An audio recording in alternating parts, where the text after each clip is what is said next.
Hi, I'm Madison Taylor. And I'm Murphy Griffin. Welcome to episode 10 of Neophyte Boatwrights.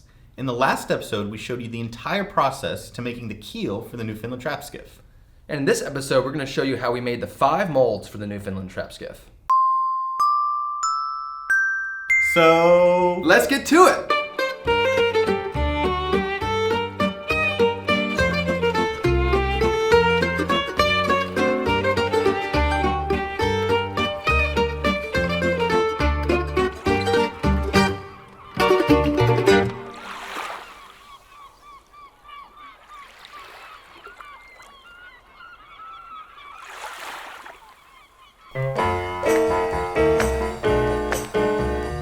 So what are the molds?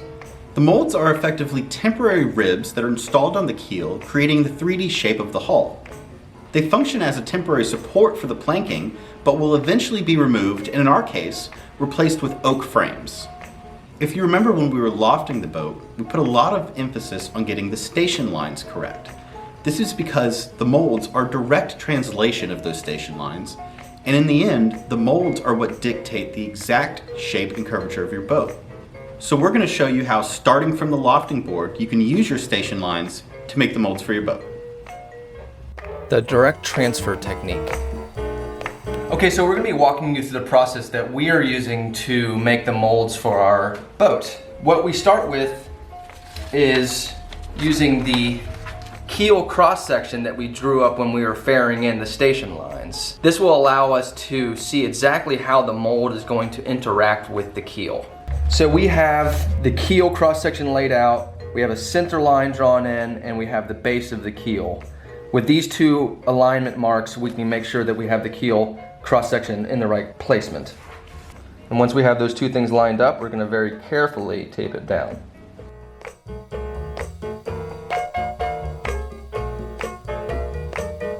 The next job that we have is to transfer the shape of the station line onto a piece of wood that we'll make our mold with.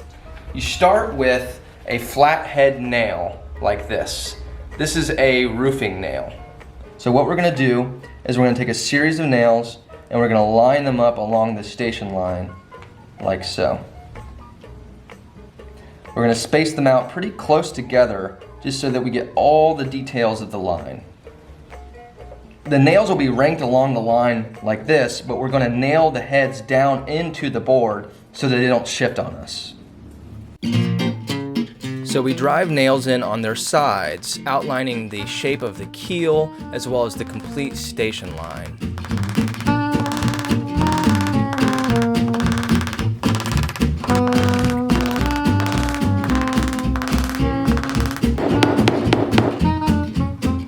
Okay, so we've placed nails along the whole of the station line and made sure to also outline the keel as well as where the shear line starts. So now that we have all the nails in, we can actually transfer the shape onto a piece of wood. Once you have a board cut to length, and this doesn't have to be very exact, you're going to place the board over the nails. Now you're going to hammer down on the wood to pick up the impression of the nail heads below. This is how you actually get the line transferred onto the wood. You put nice uniform pressure along the board so it doesn't skip around on you as you hammer. And come in and give it a good whack.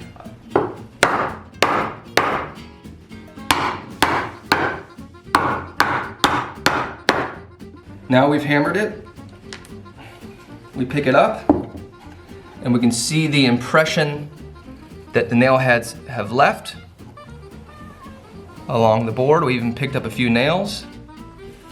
And we've got all these details. So here's the notch of the keel, here's the center line, we got everything laid out. With all the nail head impressions transferred to the wood, now you need to go in and trace them all out. So with the straight lines, you simply can use a straight edge, lining it up so that when you're tracing the line, you're feeling the nail heads hitting the pencil. All right, now we need to trace out the curved line. And what you're going to do is fair this in just like you have before with a batten.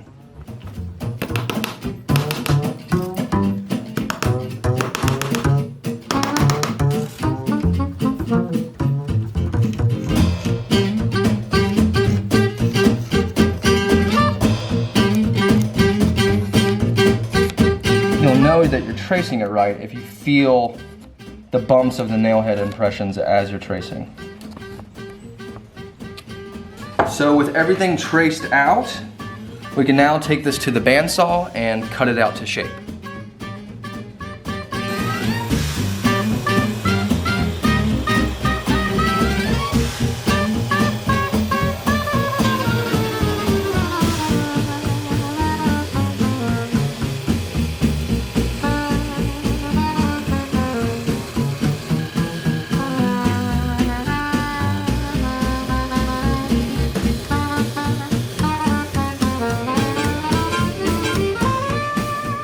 All right, so we have the first part of the mold cut out. You can see it fits pretty darn well along the line. Everything's gonna fit around the keel just right. The next thing to do is to figure out the next piece of the mold. I've set up another piece of wood over here so that I can set this second piece over top and see how I need to position it. I need to make sure that it's going to be hitting the remainder of the station line. And I also want to pay attention to how much of this next piece is hitting the previous piece. I don't want to have a really skinny junction between the two boards. I'd like a nice wide junction. So I've marked where the boards are going to overlap, and I'm going to go ahead and cut off this little bit of excess here, and then we'll use that as our reference for the next board. So now that we have this reference edge, we're actually going to trace this onto the board. And just like before, we're going to put nails along this line, and that way we can transfer it to the second piece and we'll have a nice clean junction.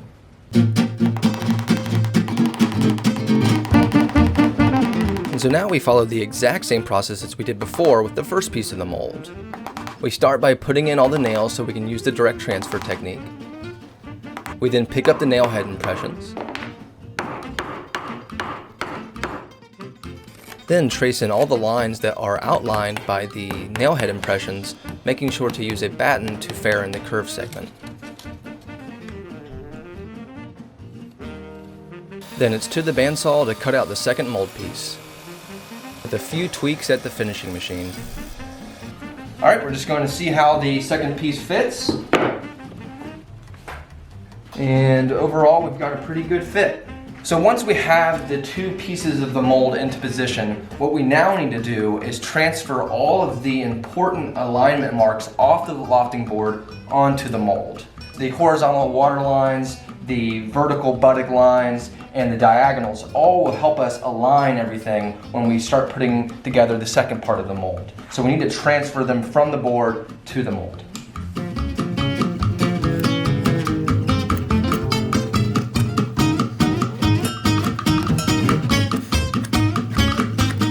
A very important line to pick up here is where does the shear line hit the mold.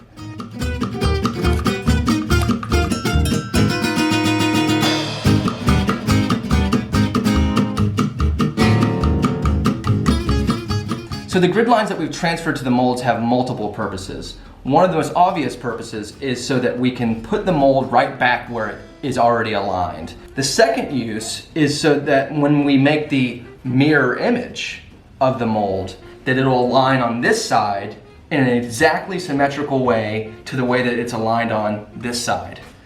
So let's take a closer look at what's going on here. If we fade down the mold so that we can see exactly where the grid lines are intersecting the left side of the mold, and then place a color coordinated point at each intersection, with red corresponding to the buttock lines, blue to the water lines, and yellow to the diagonals, then we'll start to see a pattern emerge. Now theoretically, this very same pattern should emerge on the right-hand side. Identical both in the ordering of the colors in the pattern, as well as the distance between each successive point. As you'll see, we're going to use this pattern to help us guarantee that the alignment of the right-hand side of the mold is identical and symmetrical with the alignment of the left-hand side of the mold. Making the mirrors. So now that you've got your two pieces of the mold, you want to make a mirrored copy of them. So what you're going to do is take a piece that you've already made, line it up on the edge, and then go ahead and trace the piece.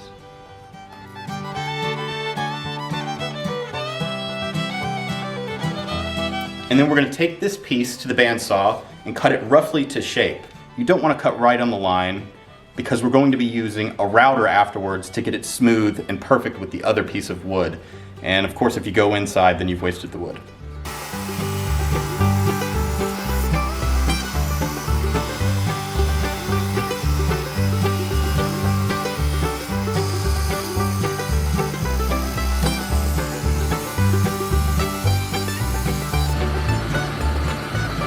So as you can see, we've cut to the outside of the line.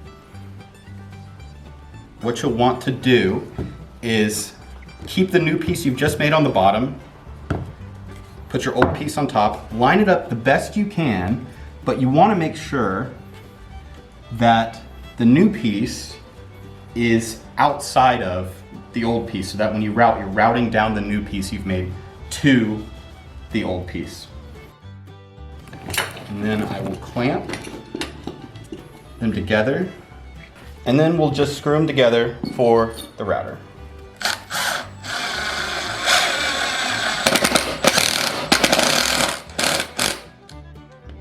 What you should end up with is the two pieces with the newer copy on the outside that can be routed down to the former piece.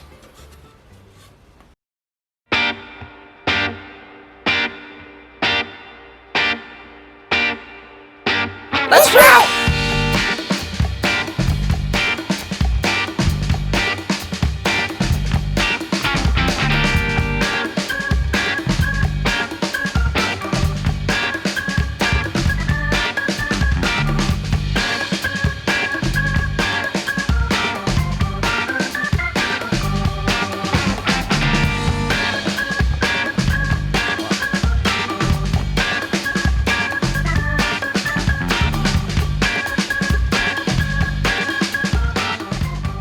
Alright, so now that we've routed our copy piece to the original, it's time to transfer the water, diagonal, and buttock lines to our copy.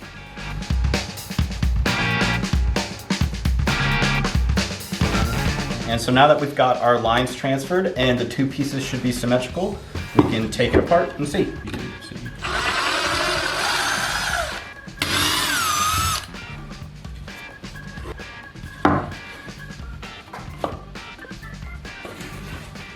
Yeah, there we go. Rinse and repeat. Trace the original onto another piece. Cut the second piece out roughly. Clamp and screw the two pieces together. Now using a flush trim bit, route the two pieces down so that they're identical to one another. Copy over the alignment marks and detach. At this point, you should have a perfect mirror copy of the left-hand side of the mold. So now we have the copies of the two mold pieces that we made earlier. We can see how we can use the lines that we transferred from the other side to help us line up the mirror image. So you can see as I slide this down, I can line it up with the water line, the diagonal, and the buttock. And we're going to see a pretty good agreement all along the mold. But if you do see some error, don't dismay. It's not a disaster if you have some error, but you do want to be within a certain amount of tolerance. So looks like most of our lines are hitting within 1/8 of an inch, which is good. Gussets, crossballs, and mending plates, oh my. Once we have the mold situated on the lofting board, what we're going to do is actually screw it down to the lofting board so it won't shift around on us as we start to assemble the mold.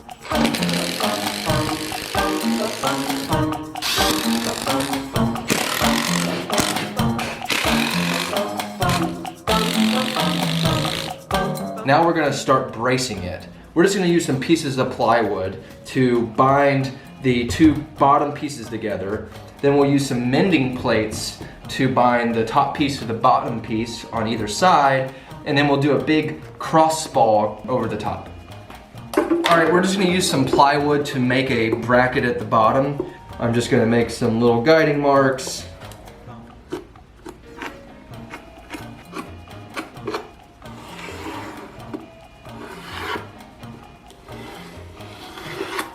So we'll just take this to the bandsaw, cut these sides off, and attach the brake.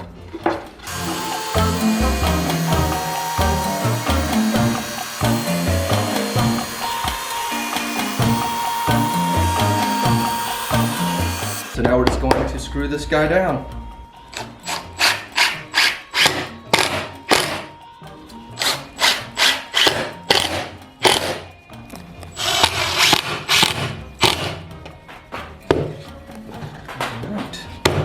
Okay, so the next thing that we're going to do is we're going to attach the top of the mold to the bottom of the mold. We found that using these mending plates actually works great.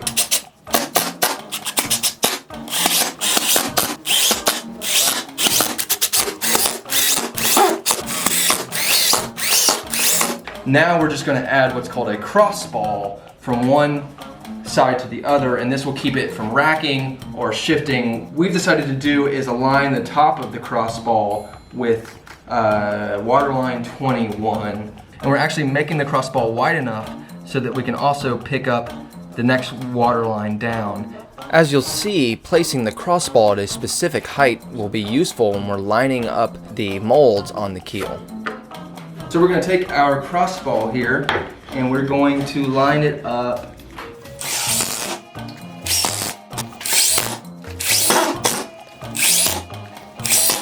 Last thing you want to do before you detach the mold from the lofting board is make sure that you've got all the important lines transferred to the mold that you need. We need to make sure that we've transferred the center line from the board to the mold. So what we can do is put a square against the top and line it with the center line down here.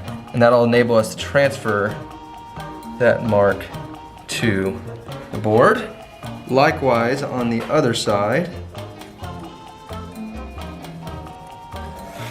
And what's great is we can do it all the way across. We've got all the marks that we need on the mold, so we're ready to take it up off of the lofting board.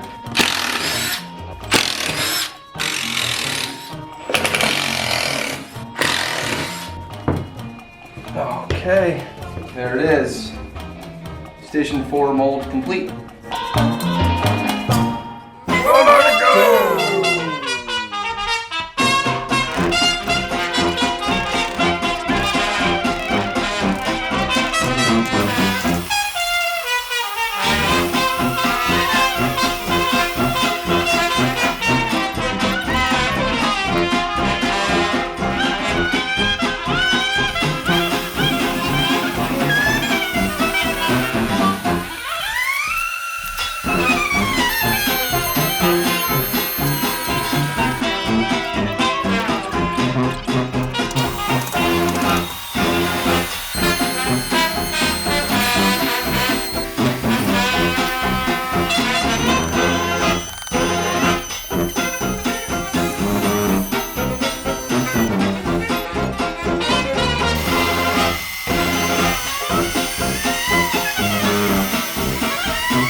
So that's episode 10. We really hope you enjoyed it. Stay tuned for episode 11. We'll be taking a break from the Newfoundland Trap Skiff to pay a visit to the apprentice shop in Rockland, Maine.